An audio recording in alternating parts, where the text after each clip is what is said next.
Welcome to this edition of Labor Vision. Hi, I'm Bob Delaney, Executive Director of the Institute for Labor Studies and Research. Labor Vision, a production of the Institute, focuses on topics of importance to working Rhode Island families. This evening's edition will host Legislative Issues with Jim Parisi, where we bring the legislature into your living room. We hope you enjoy this edition of Legislative Issues and Labor Vision.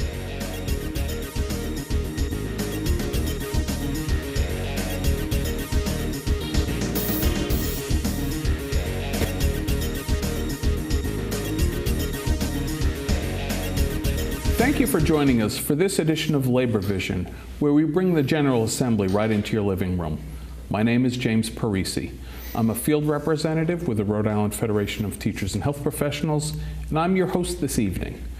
Tonight we're going to continue our discussion with labor leaders outlining the 2016 legislative agenda, and I'm pleased to have with us tonight Larry Purtill of the National Education Association, Rhode Island. Larry, thanks for coming in the studio. Thanks for having me. So before we talk about legislation, why don't you let our viewers know a little bit about your organization? Who does the NEA represent in Rhode Island? We're an organization of about 12,000 members.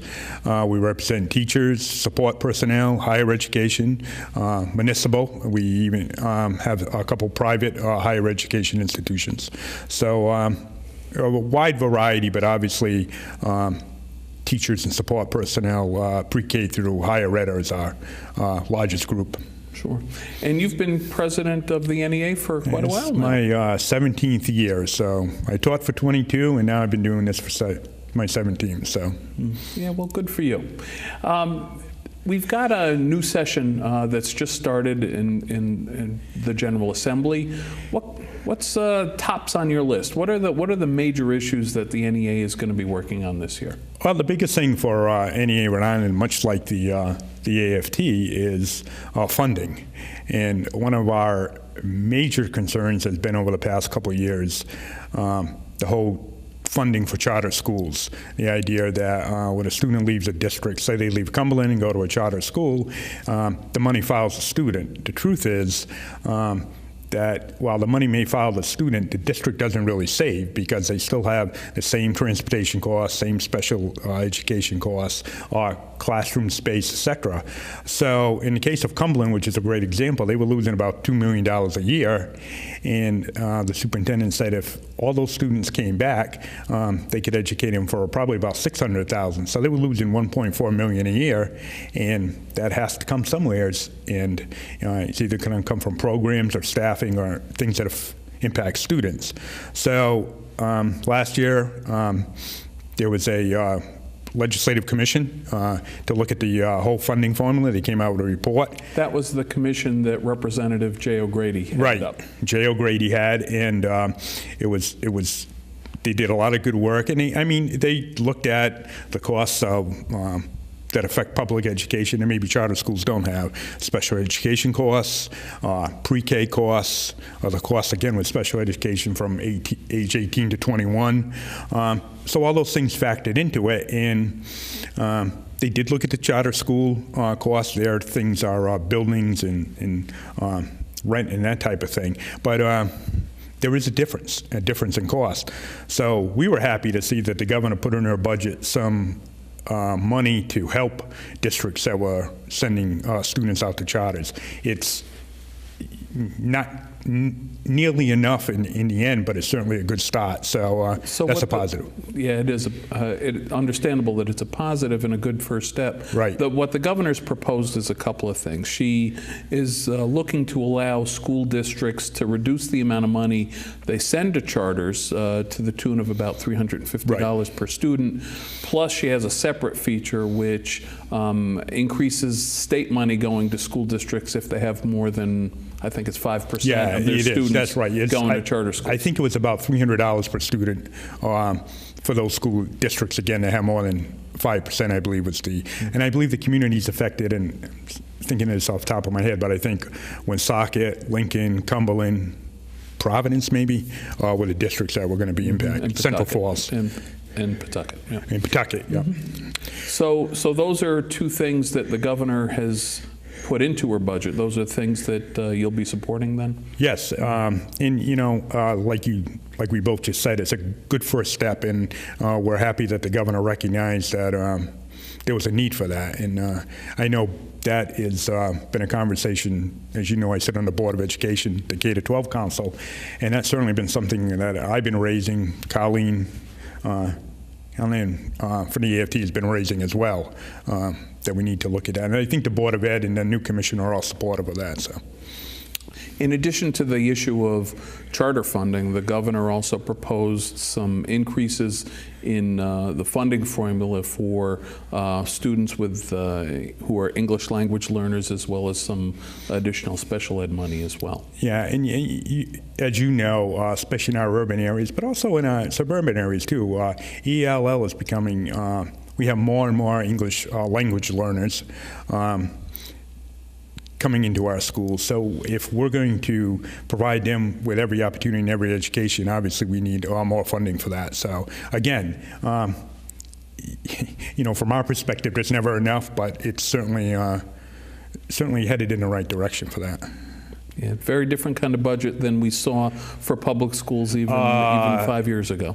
Yes, and much different budget than we've seen. I think, well, we can't talk about having opportunities for every student and every kid and then not fund it. So I think the governor and the legislature as well, I know the legislature, both the House and the Senate realize that. So we're looking forward to instead of fighting bad pieces of legislation this year, actually in the budget, looking forward to something positive.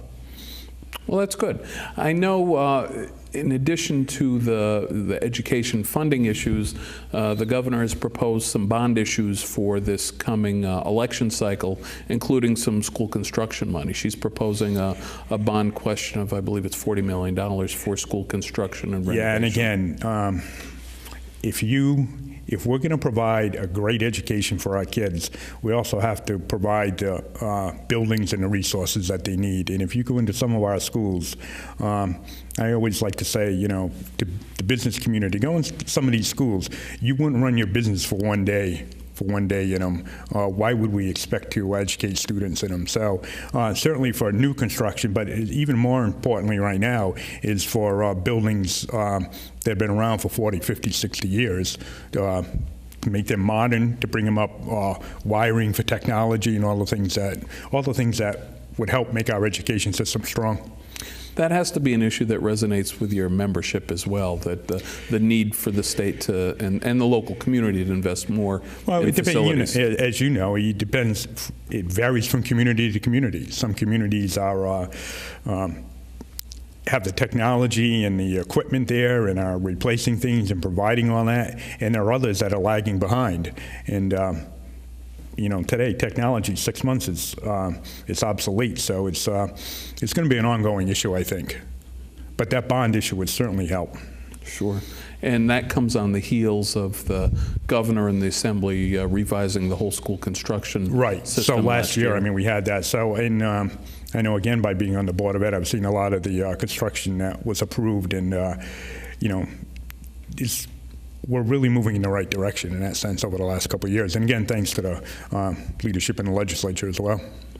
So in addition to the budget issues related to school bonds and funding, what other legislative issues is the NEA going to be working on this year? Well, we always, funding again for higher education.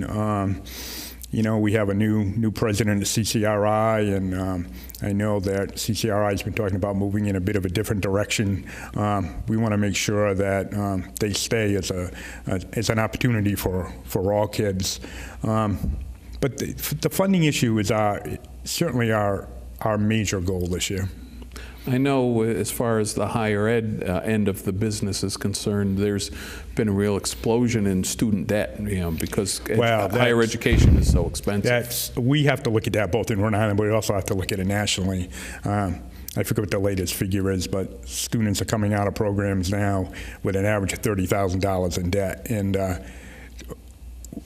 if you look at that and you look at some students, 100, 120, 130, how can you start a career or life off? If you're a beginning teacher in Rhode Island, you're starting at right around $40,000. And if you have that much in debt, it's going to be hard to get ahead and really get established. I would imagine that student debt's a real drag on our economy because, these young folks just don't have the ability to buy homes. They don't have the ability, right, they don't have the ability to buy homes. And I forget what state it was, if you were going to go into public service, they were going to provide different types of loans so people could buy homes. But we have to make it, the best way of handling that is just making sure that students don't come out of college with that kind of debt. Mm-hmm. So one issue that George Nee of the AFL-CIO mentioned when he was on the show previously was the whole issue of local authority or local control over new charter schools. Is that an issue that your organization spent some time on? We would very much like to see local control of charters. We had the case last year at the new Mayoral Academy where the town councils and the school committees and the communities involved were all opposed to it, and they were able to get one local politician to sign off, and they used that as rationale and enough support to do it. And to me, it seems that if we're going to elect school committees and town councils and city councils, and we certainly don't always agree with them, obviously, on issues, but if we're going to elect them and they're in charge of financing, then they should have a say in where the money goes on behalf of the people. And right now, that's really not true. So let me throw you a bit of a curveball, in the fact that you are... since the pitches and catches reported today. Yes, it is that time of year, and football season's definitely over. So you sit on the Board of Education. Yep. You have for a number of years. There's a set of legislative issues, but then there's also what the Board of Education is working on. And we've got a new commissioner. So if you could give our viewers just a little bit of insight on what kinds of things is the Board of Education working on, or more particularly the K-12 council that you serve on. Well, I think, first of all, I'll just add that I think the new commissioner came in and certainly different than the past commissioner in both just the way he presents himself and his ideas. He's out listening to teachers. He's listening to the Rhode Island Teacher Advisory Committee a lot more than they were listened to before, and those are teachers that represent every community. Two things he's looking at, and the board are looking at, is this whole idea of autonomy and students being able to cross lines to go public school choice. And while those concepts seem maybe good on paper, it's, the devil's in the details, especially around the autonomy issue. But the concept is a good one, that teachers and administrators could have autonomy in their school, be able to come up with some type of program that they want to run and the way they want to try, and they would be free to do that, maybe free from whatever state regulations or whatever. If they want to try something different, they want to have 10 kids in one class and 25 in another, they could do that. And it would be something that the local could negotiate, so it would be negotiated. So the concept's good. And we've raised a few issues with the commissioner on that, and he's willing to listen and work with us, and hopefully we'll keep working on that. Larry, Purtill, NEA Rhode Island, I appreciate you coming into the studio and sharing the set of issues that you're going to be working on. Thanks for having me. I appreciate it. Okay. And thank you for joining us for this edition of Labor Vision.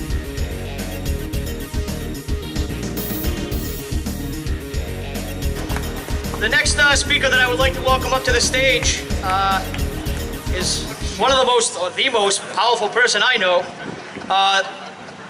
Our sister, the AFL-CIO Secretary-Treasurer, Miss Maureen Martin.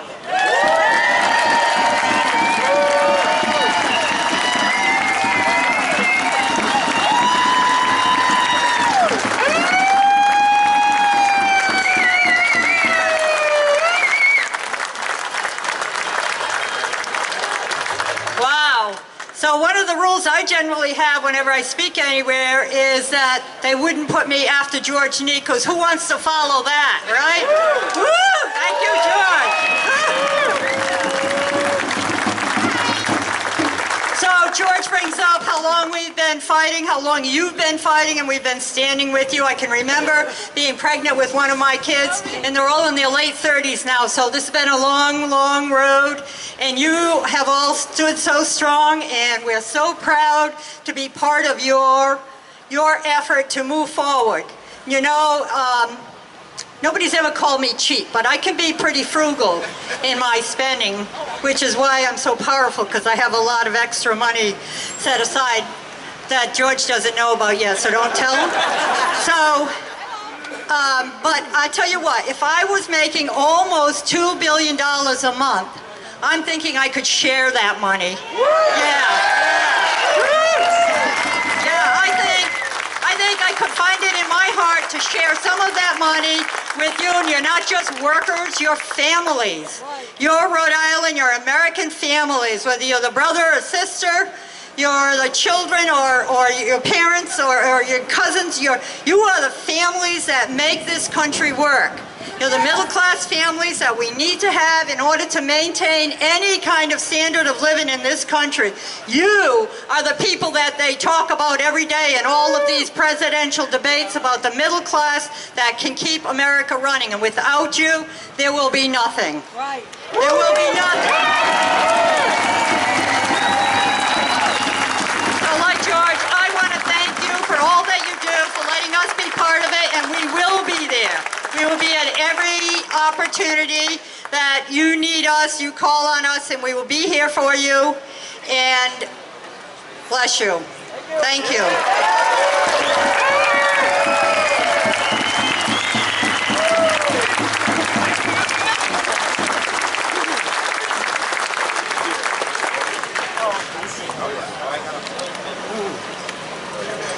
Thank you, Maureen.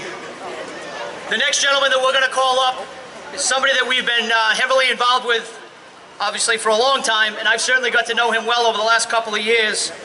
They're always willing to chip in, help out, do whatever they have to do the dirty work, and we certainly call him a very good friend of ours. From Rhode Island Jobs with Justice, Mr. Mike Aruju.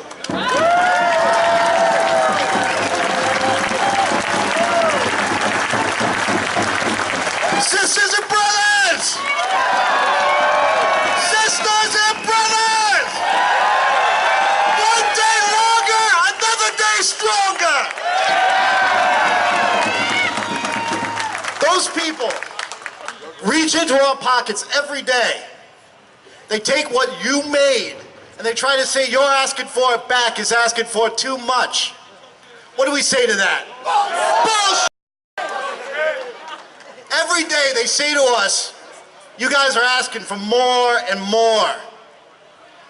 Are we going to stop asking? No! Are we going to get what's ours? Yes! Are we strong enough to do it? Yes! Rhode Island Jobs with Justice will be with you every day, in every way, as long as it takes. We are your family. You belong to us.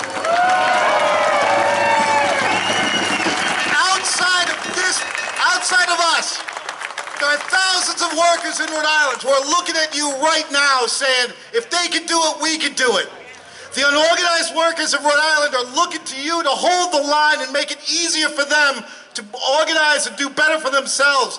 You are fighting for everybody in this damn state, and we're going to do it, and we're going to win. One day longer, one day stronger. One day longer, one day stronger. One day longer. Thank you very much, sisters and brothers.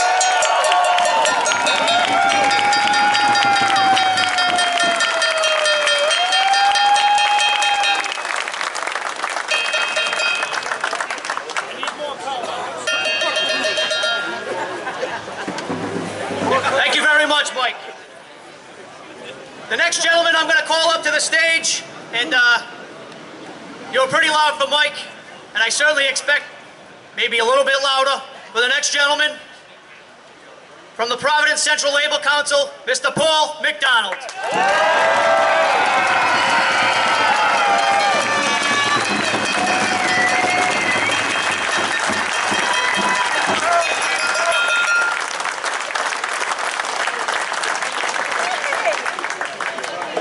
I'm a little older than most of the speakers, but I've been around with you for a lot longer than all the other speakers, too.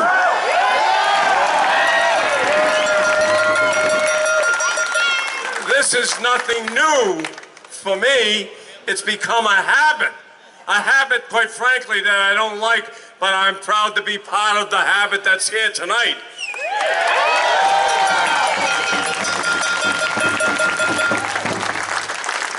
We are not beginning to fight. We are in a fight. As president of the Providence Central Labor Council, representing some 29,000 union members and their affiliated unions, I want you to know our support is here with you today, tonight, tomorrow, and for the next time it necessarily takes.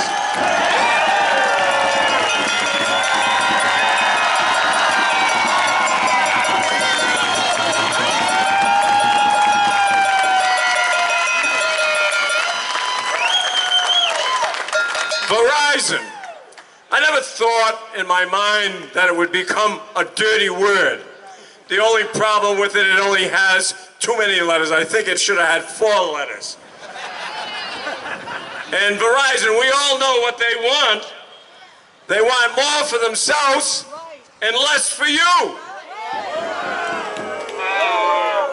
Since I have a long history of being with you guys and ladies, I know what they don't want. They don't want union members who can fight. They don't want union workers who are smart enough to know that Verizon CEOs are a bunch of greedy bastards.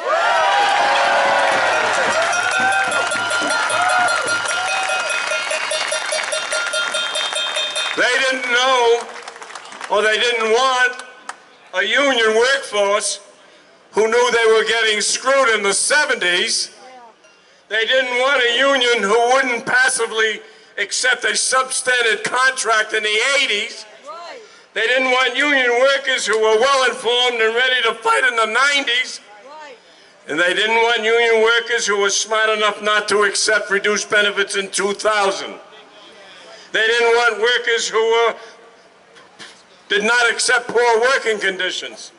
And now they want union workers, but they don't want union workers who will fight to the death in 2016.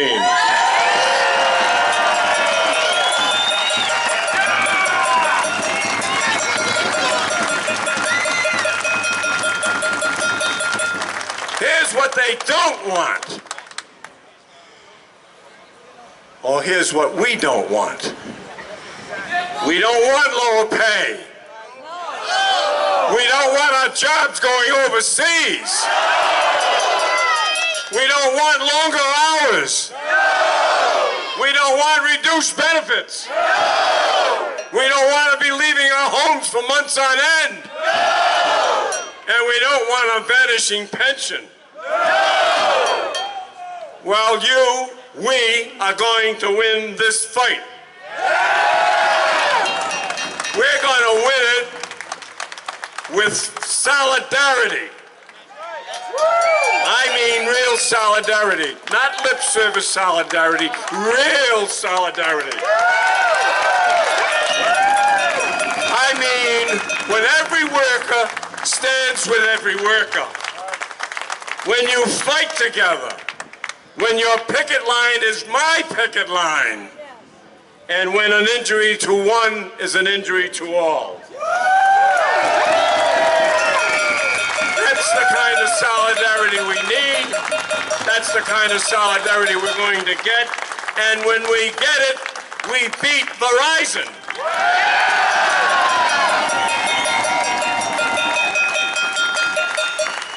What Verizon fails to understand, we will never, ever, ever, ever back down.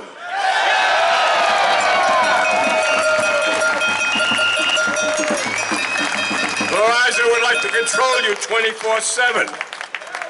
And this is for those who may be a little weak in the knees. If you're not willing to fight for what you believe in, do not cry about what you lose. Solidarity, brothers and sisters, solidarity.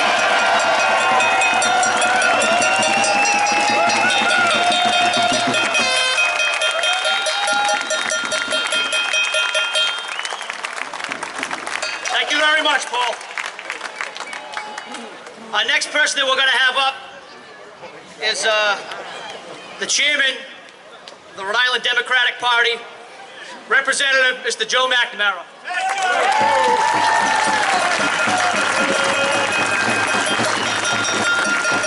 Thank you. On behalf of the Rhode Island Democratic Party, thank you so much. We support Verizon workers and will work to keep them in Rhode Island. Now, I'm looking out and I see an animal here that's a guest wearing that suit and smoking a cigar. I think it may be a hog. And in my neighborhood, we've got a saying about pigs and hogs. Pigs will make out all right, but corporate hogs will get slaughtered. You cannot take away our salaries, our health care benefits. This is 2016. The Democratic Party believes that we all do better when we're all doing better. When I was picketing earlier, there was a bus stop down the street, and a gentleman came up to me and said, "Oh, you're the chairman of the Democratic Party. That figures. You're with the Verizon word." I said, "Yes, we am." Said, "You're a teacher, former teacher." I said, "That's right, AFL-CIO for 25 years." I said, "Sir, could I ask you one question?" One question. He said, "Yes." "How many hours do you work a week?" He said, 40.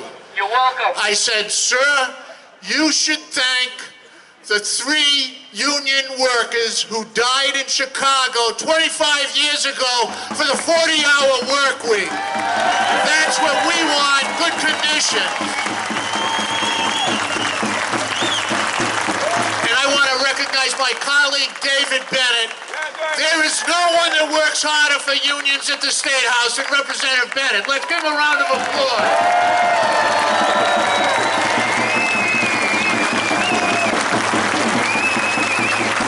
The Democratic Party is with you today and will be with you tomorrow. Best of luck. Go IBEW. Good luck. Thank you.